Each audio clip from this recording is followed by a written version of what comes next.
up, y'all? Toya here, and I am back with another video for y'all. Before we get into the video, make sure you guys leave a like, subscribe, and share. Alright, y'all, today we're gonna talk about a topic that I mentioned this a couple times, but I kind of wanted to go a little bit more in detail and really just kind of dissect what does this term mean. Today we're gonna be talking about cherry picking. Now, I'm sure you guys have heard me mention this quite a few times, and I think for the most part everybody kind of has an understanding on what cherry picking means, but we need to actually go, like I said, dive in and actually dissect what exactly does that mean. What is cherry picking for you? It honestly can vary from person to person, so let's go ahead and take a deep dive into what exactly is cherry picking. So what is the definition of cherry picking anyway? When it comes to gig work, it simply means that you're being very particular and you're being picky on what type of gigs that you pick up. Now, everybody's criteria for what they want to cherry pick can vary. For the purposes of this discussion today, I have identified 3 factors that contribute to at least my way of cherry picking. I personally feel like that these can be applied to a lot of other people, but again, this is my personal list. There might be some other factors that you might want to add to the list or some you might want to take away. It just depends on your preferences. And those factors are payouts, distance traveled, and time it takes to complete the delivery. Now, I am also listing these from most important to least important, at least in my opinion, okay? The other thing, some of these factors like the timing and the distance may not be factors that the gig offers to you when you're picking up the job. So they are interchangeable when they need to be, but overall, I would say that these are the top 3 things that most people are gonna be looking for when they're picking up these gigs. Let's do a little exercise, y'all. I'm gonna go and put up a couple of gigs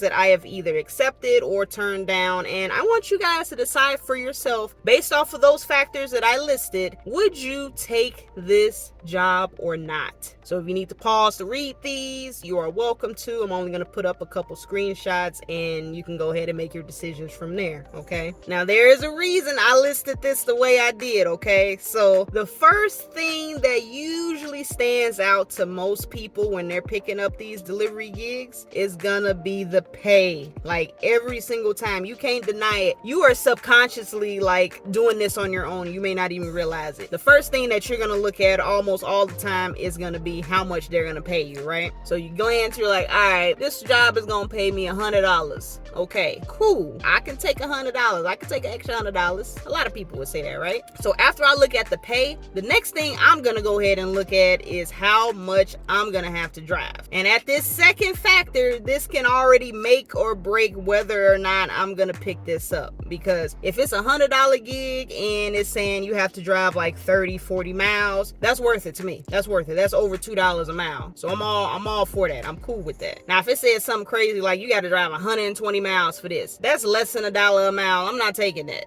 I'm not taking that. I ain't even gonna hold y'all up. I am not taking that gig. Now, it could be somewhere along that median, maybe like 80, 70. So it's like maybe $1.50 a mile. I may or may not take it. If it takes me back towards home, maybe that's another factor that some people might look into. Where does the job take you? But if we're looking at specifically mileage, I'm always gonna try to aim for that $2 a mile if I can help it. $1.50 is probably my bare minimum. I know some people might be like, dang, you are really you got high standards for these gigs. Like, you don't want to take nothing. Yes, and the reason being is because being a part-time gig worker, I'm limited on how much time I actually can go out and do gigs. So if I'm looking at gigs that's gonna take me super far out for, a lot of mileage, it's gonna take me forever to do, it's not really worth it for me. Now, it might be worth it for you, but for me, I don't have a lot of time to work with. So yeah, I'm gonna be a little bit more pickier when it comes to picking up certain gigs. And the last factor, which may or may not be that big of a deal, is gonna be the time that it takes to complete the gig. So if it takes me 2 or 3 hours, you know what, I might be willing to go ahead and take it. But if it says it's gonna take a whole shift, like 7-8 hours,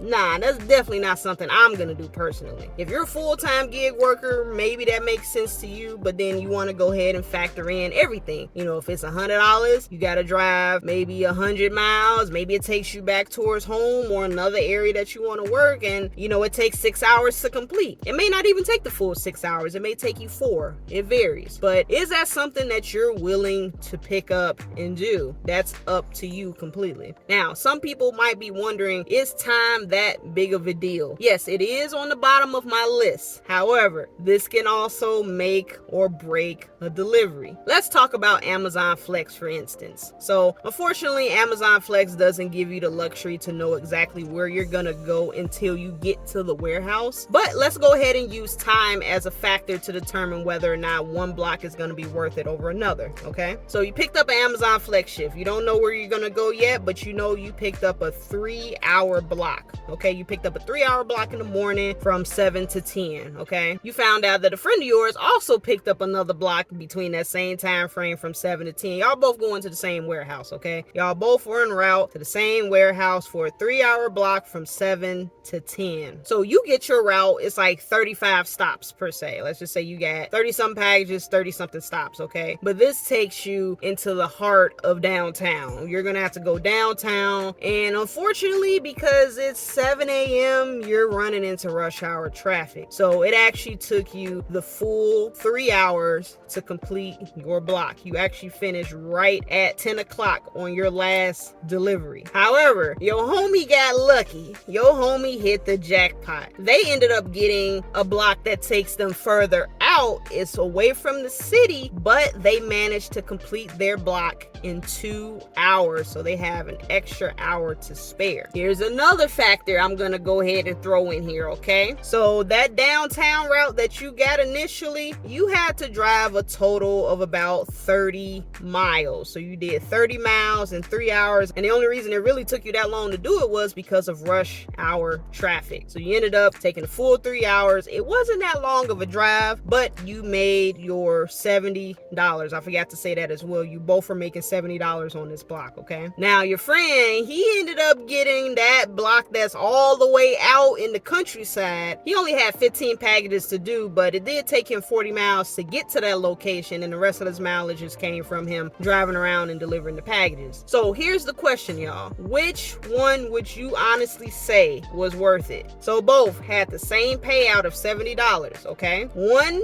they had to drive about 35 miles to complete the orders, right? And it took them a full 3 hours, right? The full 3 hours. On the other hand, this person ended up driving about 60, close to 70 miles, but they finished it in 2 hours. Same pay. The main difference is the time and the distance traveled. Which one would you say was worth it? Really think about it. Really think about it. Which one was worth it? Now, personally, for me, I'm always going to say the lower mileage is going to be worth it because that's less wear and tear on your car. You're not going to have to put as much gas in your car. And it honestly kind of rounds out, at least in my opinion. So if I have 3 hours to spare, I'm not going to be tripping if I'm not able to finish my block early. A lot of the times when I do Amazon, I do finish my blocks early, but there have been those rare occasions where I finished exactly on time. Like when I did one of my downtown routes, literally identical to this scenario because of the traffic and just going downtown in general. You can't find parking, you know, all of that. It took me exactly 3 hours to complete that block. Now on the other end, somebody might say, well, you completing that block in 2 hours, that's a lot more worth it to me because that gives me more time to go ahead and do something else. I have a whole nother hour to pick up some more work. And yes, that is 100% true. A lot of people might say that time is more important than mileage. You know, it just really depends on what works for you. But keep in mind, yeah, you're finishing early, but if you are doing more driving, you're probably going to have to put more gas in your car and do maintenance more frequently. And to be quite honest, it probably does even out because if you have more time to do more delivery gigs, you're able to go and get more gigs to pay for that maintenance and for that gas. I kind of see it evening out in a sense, in a way, not 100% equal, but I can kind of see both sides. I can see both arguments. You know, if you got more time for more gigs, I'm all for sure, that's great. But for me, I'm always looking for something that's going to be the least amount of wear and tear on my car. I'm always looking for that pay to mileage ratio. That's what I'm always going to be looking at all the time.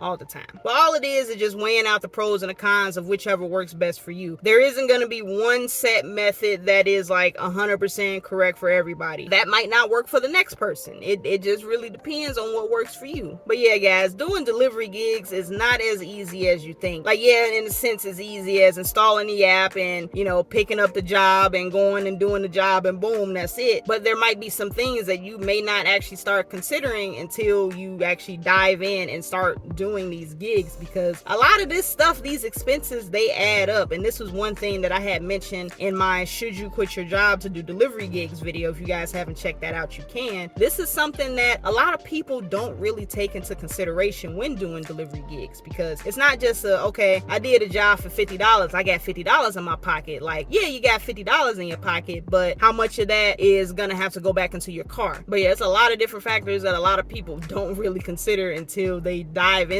it, and then they get overwhelmed and they're like, I don't know if I can do this because it's a lot more work than I really expected. And it's not to really scare anybody off at all, because like I mentioned to y'all before, I want to be as transparent as possible and let you guys know the ins and the outs of everything. And this is just one of those things that you might have to consider as well. Now, am I saying that you have to be a cherry picker? No, you don't have to be a cherry picker. I'm only mentioning it because there's a lot of people out there that I'm pretty sure are making a fine living taking every single order that comes their way. I am not saying that you have to cherry pick, but these are some things that you might have to look into and consider when you're picking up certain jobs, and that could honestly make you a cherry picker. If you start analyzing these jobs that they give you and see like, okay, is it really worth me picking up this job for $50 and I gotta drive 30 miles? Now, for some people, that might be worth it. But if you're gonna be going in a complete opposite direction, away from home or away from your zone where you're working, you're gonna have to factor in the extra mileage that it's gonna take you to get back to where you wanna go. And that's just something that a lot of people don't talk about, honestly. So yeah, if you're advertising like, yeah, you can make $50 for a 30-mile drive, that may sound good. It might sound good. I'll give you one better. Let's say you had a job that paid you $100 and it said it was gonna be a 60-mile drive. Okay, 60-mile drive. So that's almost $2 a mile. That's like what, $1.80, something like that. $1.80, $1.90. I can't math. But let's just say it took you literally 60 miles out. Okay, 60 miles one way.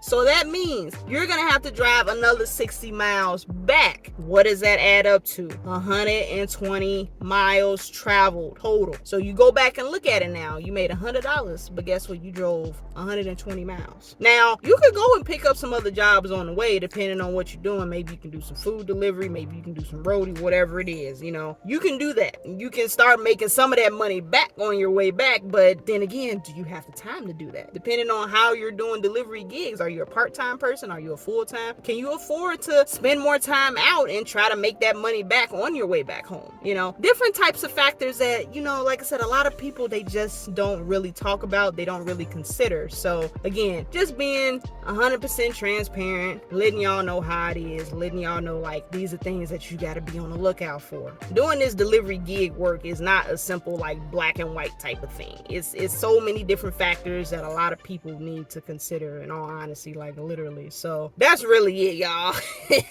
That's really it. I'm just trying to let you guys know, put y'all on game, and just let you know how it is. That's really it. That's really all I got for you guys. Now let me know in the comments, because I'm really curious to know, like, how do you guys operate? Are you guys also cherry pickers? Are there some folks in here that take pretty much every single order? And if you are a cherry picker, what are the factors that you look at? Do you agree with my list? Are there some other factors that you look into as well? Let me know in the comments. But yeah, guys, that's really all I got for this video. I hope you guys enjoyed. I'm gonna catch you guys on the next one. And as always, stay safe out there and keep grinding.